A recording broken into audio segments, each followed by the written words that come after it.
DOCMIKE YEAGER of USA 2. When God Sent Me to Hell. Back in 1975, right after I had given my heart to Jesus Christ, I was just in and out in a holy pursuit of God with every fiber of my being, with every part of my existence. Just as a young man, I was seeking God. I had nothing else to seek. I had nothing else to live for, I had nothing else to want. So I was going after God. And in the midst of that time, I saw people getting saved, healed, delivered, casting out devils. I just saw God do so many wonderful things. And I would get together usually almost every night with some of the guys that the Lord allowed me to win to the Lord, and we would have a Bible study or we would pray. And one night I came back to my barracks, and a good friend of mine, African American brother by the name of Willie Wine, we got together to pray. Well, right outside of our barracks was what we call the common area, where there was a bunch of guys in our battalion that had gotten together to have a party. So they're out there and they got their music playing. They're drinking their alcohol or cooking hamburgers, and they're just having a good old time. But me and Willie went into our dormitory room. And we just began to pray, crying out to God, interceding for souls, praying for the guys out there in the common area. And all of a sudden, what the Bible calls, the burden of the Lord came upon me, so real, so strong, and my heart was breaking for all of these men that didn't know God. And I began to weep and cry. And wail. And I began to pray a very strange prayer. And I believe that God will put the prayer in your mouth. He will put in your mouth what He wants you to pray when you go into the spirit realm. And so all of a sudden, out of my mouth, I began to ask God to allow me to go to hell. I know that sounds really strange. But I said, Lord, let me experience the realities of hell, that I can have compassion on those who are going there. And I'm praying this strange prayer when all of a sudden the whole room that I was in was filled with gross darkness. Now I'm telling you, to me, it was physical, is literal. It was what I was seeing out of my physical eyes. It went black, the whole room, it was a thick blackness, everything disappeared, it was totally black. And then in this blackness, everything was gone. I could not hear the guys out there having their party. I couldn't hear the music, everything went totally dead. Still, I could not hear anything. And there was this tremendous blackness. And I didn't even see Willie Wine, although he was in the same room with me. And all of a sudden in this blackness, an earthquake hit that room. Now, at that moment, I didn't realize it was a spiritual experience, because I was located in Adak, Alaska, and I can't give you all the fine details of what I went through, because this thing went on for about 2.5 hours. So I'm going to very briefly share with you what happened. So all of a sudden, the room began to shake, and I'm on the island called Adak, Alaska, and we always had earthquakes out there. We're out there in the Bering Sea. It was an anti-submarine missile nuclear base. They never really told us what they did there. But we knew it was top secret. And so the room began to shake. Now as this is happening, the lights went out. But Willie Wine is no longer there. I'm in this room alone. And the room is beginning to shake violently, very violently. And in this earthquake is growing in intensity to where all of a sudden stuff is falling off the walls. The bed is beginning to bounce, I'm hardly being able to stand up. And all of a sudden, I'm telling you, it got so violent, I'm on the floor, and I'm being tossed to and fro. And all of a sudden, there was this terrible screeching sound. And as I related to you, it's hard for me too, because it was so real. Even though it was 38 years ago, it was like yesterday. The floor 2 that room began to literally be ripped open. The floor began to rip open. And I'm here and all of a sudden, it's like it becomes like a drain, we're in a bathtub and things are falling and this rip in the floor begins. It tore open and all of a sudden stuff is falling down into this whole wall. It's like the whole room is beginning to be dumped into this hole. And I remember to this day, my heart was filled with tremendous spirit. It was not a demonic fear. It's just that my heart was filled with fear because I'm headed for this hole in the floor. And I'm grabbing a hold of my bed. I'm grabbing hold and I'm falling and I finally got to the edge of this bed or the edge of this hole that was in my way. I fell backward like you would off of a ladder. Now as I'm falling into this hole, I'm going past wires and cables because to me, it was not a spiritual experience. It was physical, it was real. So I'm falling back into this hole. And as I'm falling back in this hole, I'm going past the girders and the wires and all of the foundation of the building, I'm falling down this hole. Now as I'm falling down this hole, I guess it would be about 3 feet wide in the circular sense. And it just went straight down and I'm falling down this hole and all of a sudden, I left the construction of the building and the wires and the cables. And now I'm into this black hole. And I remember falling down this black hole. And as I'm falling down this black hole, I'm spinning, I'm hitting a wall and my fingers were grabbing like the sides of this wall trying to stop my descent. And I'm ripping my fingers up. And I'm just screaming out. And I'm falling down this hole. Now, as I'm falling down this hole, it seemed like it was a never-ending hole. And to me, it's physical literal, if you could put yourself in my place. So I'm falling down this hole, I'm falling down this hole. I'm trying to stop my descent. I'm falling, I'm falling, I'm falling. It seems like I'm falling forever. It's like a nightmare I can't get out of, but it's physical. It's real. And I'm falling. And I'm falling and I'm falling, and I'm falling and I'm falling.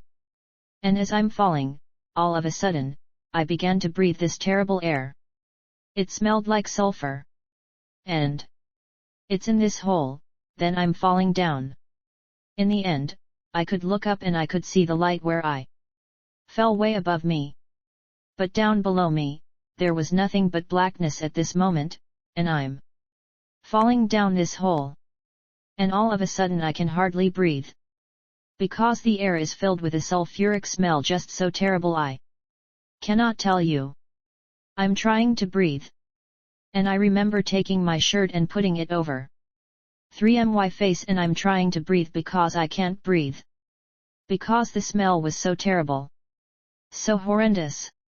The gases were so bad. And so now here I am. I'm falling down this hole. I can hardly breathe. I'm trying to breathe and the air is filled with this sulfuric smell, this terrible smell. And I can hardly breathe, but I'm still falling. And as I'm falling, I looked down between because I finally straightened up and I'm just falling like a skydiver from an airplane and I'm falling and I'm bawling and I'm falling. And so I'm looking down. I see like a reddish-orange glow. I see light down below me and I'm falling towards this light. Now as I'm falling towards this light, the next thing that hit me is this intense heat. This heat is coming up from the bottom of this hole. And it's just intense and it literally feels like the flesh on my hands is going to begin to melt off. My face is going to begin to melt. This heat is so overwhelming now. How in the world I could maintain consciousness in this situation? It had to be God. It was all supernatural at that time. I did not know it was supernatural. But I'm experiencing this sulfuric smell. I cannot breathe. I'm experiencing this intense heat that I cannot currently stand, and yet I'm falling towards this orange glow at the bottom of this pit. This hole, and I'm falling and I'm falling and I'm falling, and the heat is getting more intense. The smell is worse. I don't know how in the world I'm surviving. I'm thinking, what is going on? What's happening? I don't know where I'm at. There's no way I can stop my descent. And as I'm falling towards the bottom of this hole, the light is getting brighter. It's brighter, it's a brighter light. It's a flashing light. It's a deep red, orange, and golds. And next thing you know, I fell through this hole. Now when I fell to this hole, the most unmatchable thing you could imagine. I saw I was in this humongous cavern that was never ending. I could not see the end of it everywhere I looked. It was just a humongous cavern. And right below me was the largest lake of burning fire and lava I had ever seen. A humongous lake, burning lava. Just everywhere I looked, and it wasn't just a lake of lava that was laying there calm, but it was violent like tornadoes, because there were miniature hurricanes or tornadoes whipping across the whole area, whichever direction I'm looking down. In the natural, it seemed like I was like 5,000 feet above this never-ending lake of lava. And I'm looking, and there are whirlwinds of tornadoes of intense heat and flame swirling across this lake. And there are explosions happening everywhere, just fountains of this lava exploding 10 hundreds of feet in the air, and they're exploding everywhere. And now I'm really losing it, because here I could hardly breathe the heat. Now the heat is even more intense than before. And I see this humongous never-ending lake of fire. I cannot describe to you the horror that filled my heart, the fear that filled my heart, and I couldn't breathe. The heat was overwhelming beyond what you can imagine.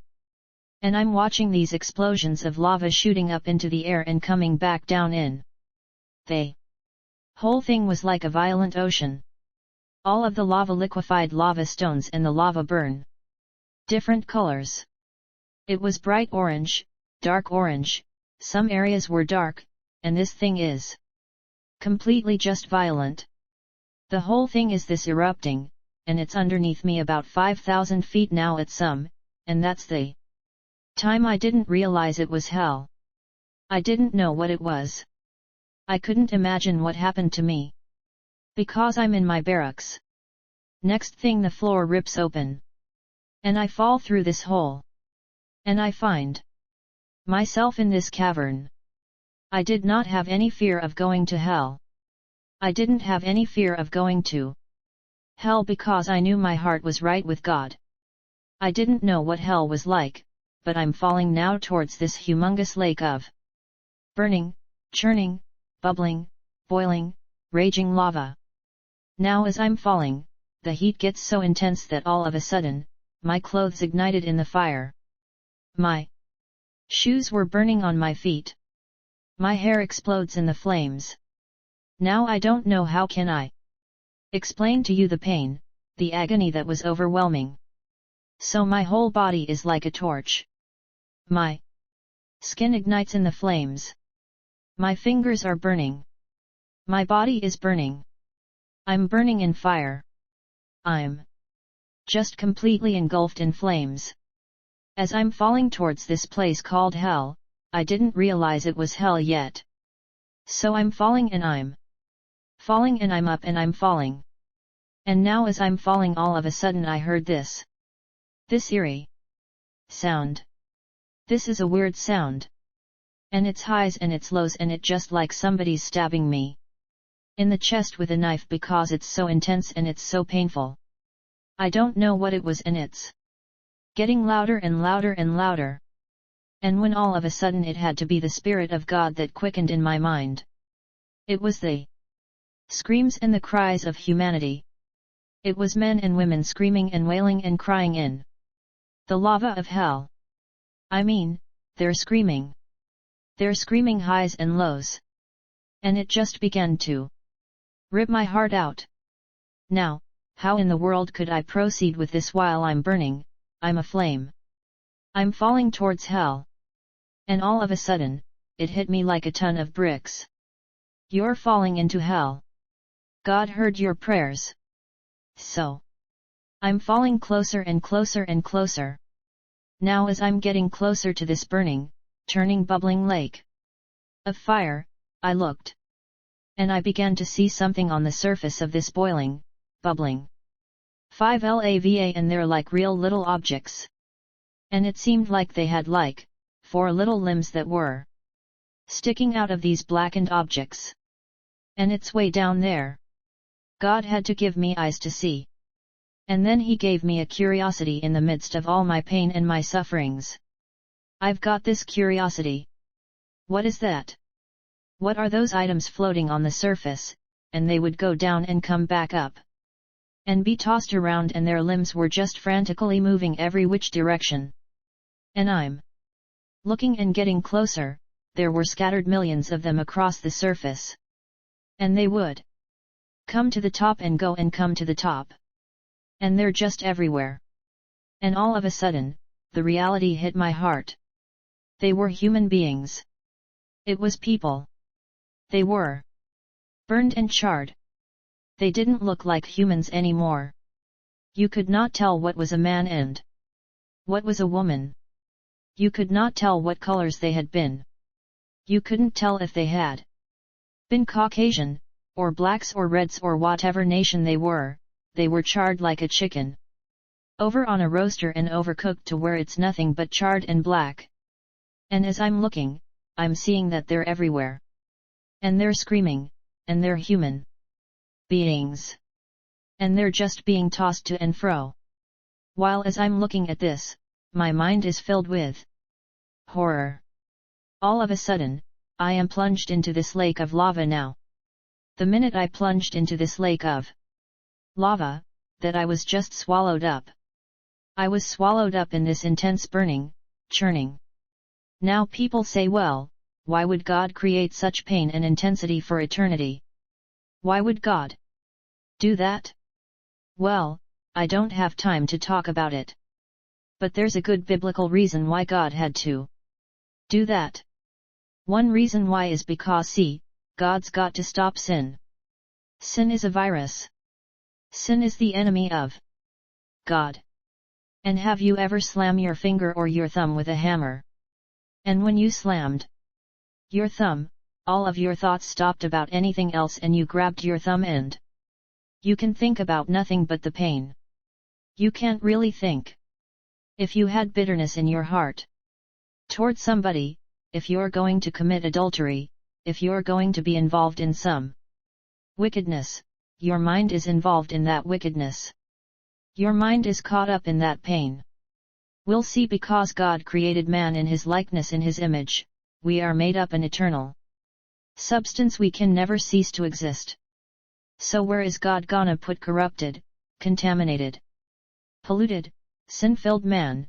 Where's He gonna put them? He can't let them keep on sinning. He's got to put them in an environment where the virus can never spread and sin cannot continue. And so now I'm swallowed up. Now when I got swallowed up in this lake of lava, all of a sudden, I'm under it and I can't breathe. No, I can't breathe. I'm trying to suck air in. But there is no air. And yet I'm not dying. I am burning with instantaneous heat. But I'm not dying. Oh, my eyes feel like they're being burned out on my socket, but I don't stop seeing. So here I am. I'm swallowed up in this absolute misery, complete misery, and I go down to the depths of this lava. 6 and I can feel the currents pulling me and turning me and twisting me like these other people that were being tossed to and fro, millions and millions of people, billions of people. And the next thing I would come to the surface, it will toss me up and then suck me back down. And so this pain seemed to be never ending, and this experience was over 2 hours long. So I'm being tossed to and fro. And in the midst of all of this pain, all of this agony, there's this overwhelming desire for water. I'm so thirsty. It's a mind-boggling thirst. I'm so thirsty. I cannot explain it, but there's no water to be had forever. Now listen, the rich man being in hell is crying out to Abraham and saying, just give me a drop of water. In hell, there is no water. And it's just, I think it's symbolic, like in this earth there is so much water, that it's incredible. But in hell, there is no water. I think it's like the mercy of God in hell.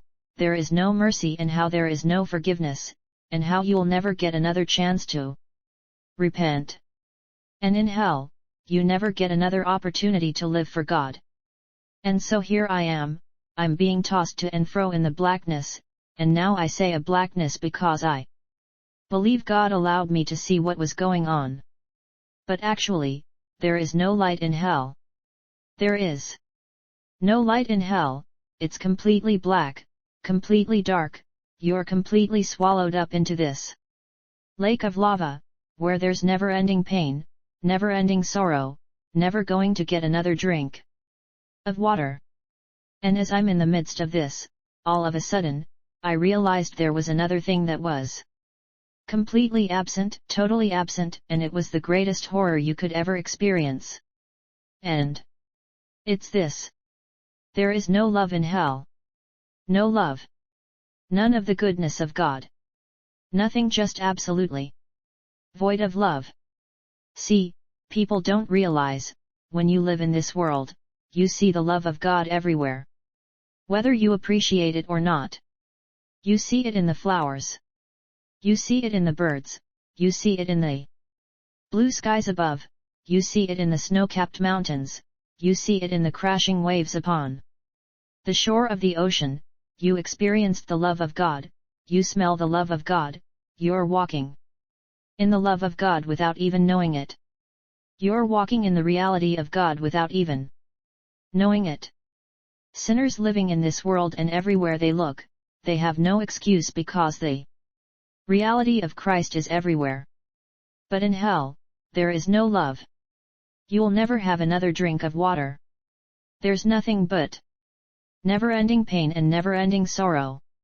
7. Another thing that hit me at that time is what the Bible calls that in hell, there is what we call the worm that never dies. And the worm that never dies is the reality that you will be remembering. I could have been saved. I could have loved God, I could have obeyed the Lord, I could have walked with Jesus. But I turned it down. I'll never have another chance to get saved. I'll never have another chance to get right on, never have another chance to do God's will.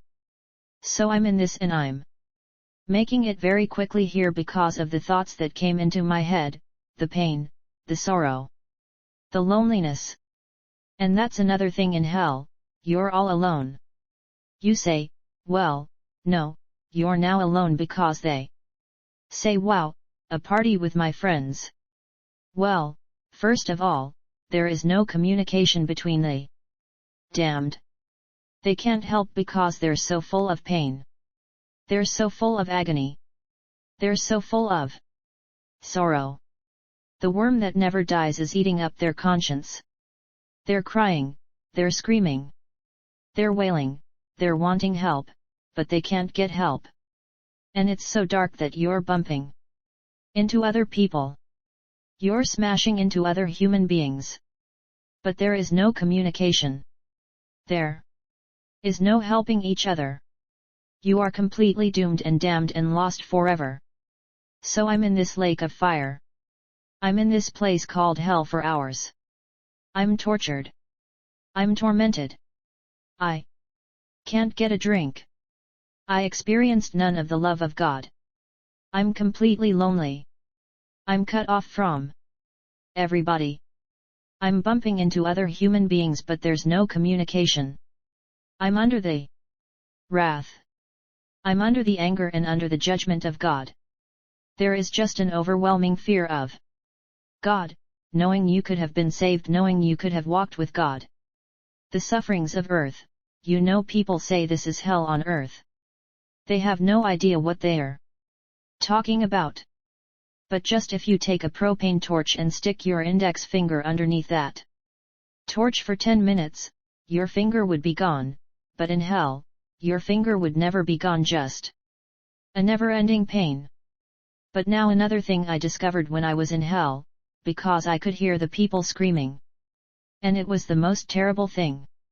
I would hear the people screaming, and this is what they would be screaming. They would be crying out for mercy. They'd be asking God for another chance. They'd be saying, "Oh, God, please give me another chance," and they would cry out to God. And then they would turn around, and they would curse God. And they would cry out to God, and they would curse God, and they would cry out to God, and they were cursing God. And this went on for hours now, I discovered, as they were cursing God and crying out to God. And then all of a sudden, you would hear their voices shut off as they would go on to the surface. Again, this is all around me. I'm surrounded by people screaming, and that's what I heard when I was falling like a skydiver towards the lake of fire. That's what I heard, people screaming with highs and lows and pleadings and cursings against God. What I discovered, something was different about me. I was not cursing God. Because see, my heart was right with God. In the midst of hell, I was praising Him. Every time I'd come to the surface, I scream the word that God has loved me. Jesus, Father, you're wonderful. I'm in the pit of hell, and I am worshipping God in hell.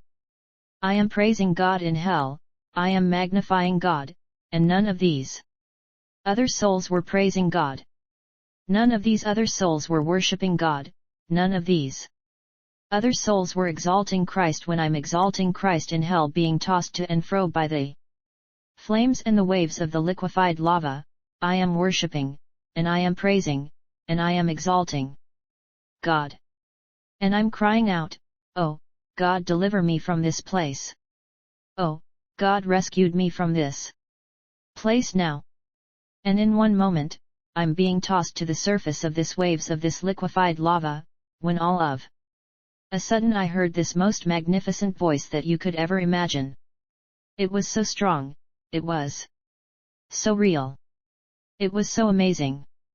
And I heard, and I knew it was the voice of God. And I heard Him say this, and all of hell shook. He said, "Let my servant go." Now, that minute I knew was the Father speaking. He said, "Let my servant go." The minute the voice of God came booming and thundering into the caverns of hell, it's like hell itself vomited me right out of it. I mean, it was like a volcano going off. It just exploded. In the end, the lava got underneath me and picked me up, and threw me out of the chambers of hell. While there's more to the story than that, but to make a long story short, I found myself back in my barracks, and I was on my knees, and I was weeping. I was crying, I was wailing. When I came out of this experience, I looked over, and Willie was there on his face. And finally, when I was able to talk, as I communicate with Willie, he said, "Mike, what happened? What happened?" I said, "Willie, I went to hell." Now I could hear there was no music out there. It was completely quiet out in the commons. Before I had this experience, they had loud music on. They were laughing and joking and carrying on, but now it's completely quiet. And when he said to me, he's all shook up, you know, and he says, "Mike, what happened?" 9he said, "For over 2 hours, you were screaming and yelling and crying like a madman." He said, "I didn't know what to do. All I could do is pray." He said, "You were just screaming and yelling and crying all that time. What happened?" I said, Willie, I went to hell." He said, "You what?" I said, "Willie, I went to hell." I said, "Where the guys go? I don't hear their music anymore." He said, "They heard your wailing, Mike. They heard you screaming and crying and wailing. They all got scared. They all ran for it. They shut down the party. They're gone." Well, listen. After that happened, I had to win souls. I got arrested for preaching. I'd be preaching anywhere I went. I was telling people, tears rolling down my face, "You got to get saved. You got to get right. You got to repent. You got to know Jesus.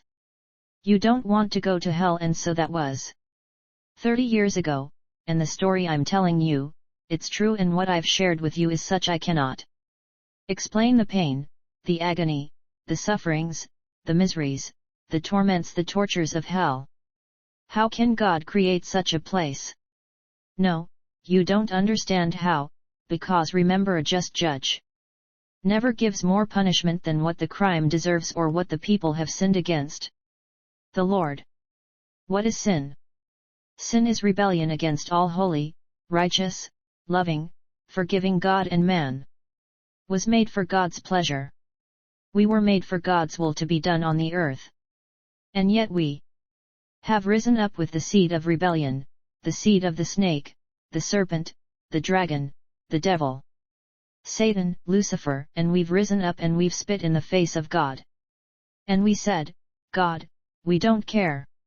Our air that we breathe comes from you. We don't care that the food we eat comes from you. We don't care that the material that we use for clothes comes from you. We don't care that this body we live in, it comes from you. We're going to do our own 10thing, we're going to go our own way. We're going to curse your name, we're going to curse. We're going to swear, we're going to sin, we're going to live it to the fullest. And the day comes when God says, I've done everything I can. I've given you my Son, Jesus. He died for you. He rose again for you. He took your sin, He took your pain. See, Christ went to hell. The Bible says His soul went to hell. And David wrote about, he said, Thou did not allow my soul to remain in hell, and Christ died for you, don't have to go there. He took your punishment. Hell could not hold on to Christ, because there was no sin in His heart. Hell could not hold on to me because I was born again and washed in the blood of the one who had already died and suffered and gone to hell, that I could have eternal life. This is a true story I've shared with you. And I pray and I hope that you take it to heart in Jesus' name. Transcribed from Dr. Michael YEAGER, When God Sent Me to Hell. 11.